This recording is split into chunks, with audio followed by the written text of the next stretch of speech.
Okay, so we got some work done today. I thought I'd do a little video and show you what we got. This was a chore. We mounted up the engine. That's the Moki 250 in there. It was a bit of a challenge finding center and then measuring off of that to the left and down so that we could get the correct thrust. The plane's upside down right now, but this engine needs actually up thrust and of course the right thrust. So the cowl is already angled down on purpose, so it doesn't look like there's too much thrust when you have the prop on, but it does have it in there. There's actually quite a bit, and I'll take the cowl off and show you that there's actually a lot of thrust. It's almost scary at first to look at.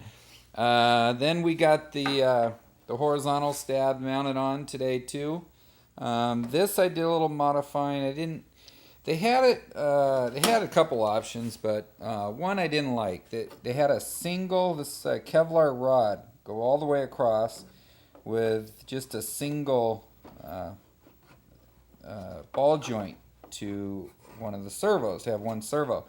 Well, the problem is trying to line up both of these, mounting that Kevlar into the elevator on each side, getting that perfectly straight so that these are straight. And the other thing I don't like is, this is almost a 50-pound airplane. I've never flown a giant scale that you didn't have to do some sort of adjusting here, on one side or the other. Also, with two servos running the two elevators, if you have a problem with one, you've still got the other. And one servo, that's a lot of force on one servo to run this whole elevator here. So I think it is a good modification. I think that it's a good little piece of insurance.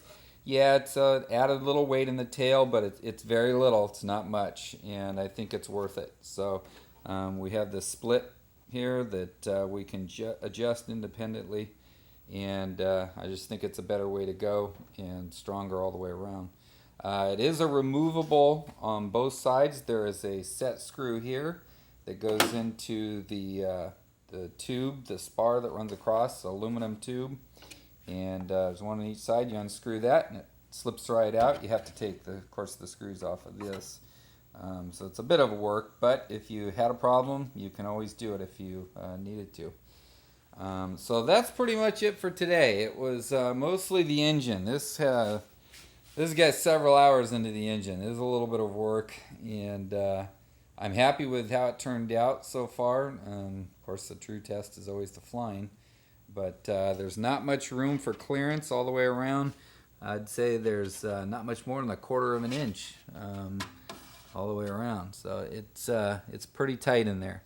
Then again, we'll have to come up with some sort of baffling because we got a lot of air going into the cowl and only so much coming out around here. We're going to have a scale exhaust that Dave is having made. The owner is going to have that made, and that will come out right here. So we'll have a nice 3-pipe scale exhaust, and hope to be showing you that soon. So that's it for today, and we'll see you on the next one.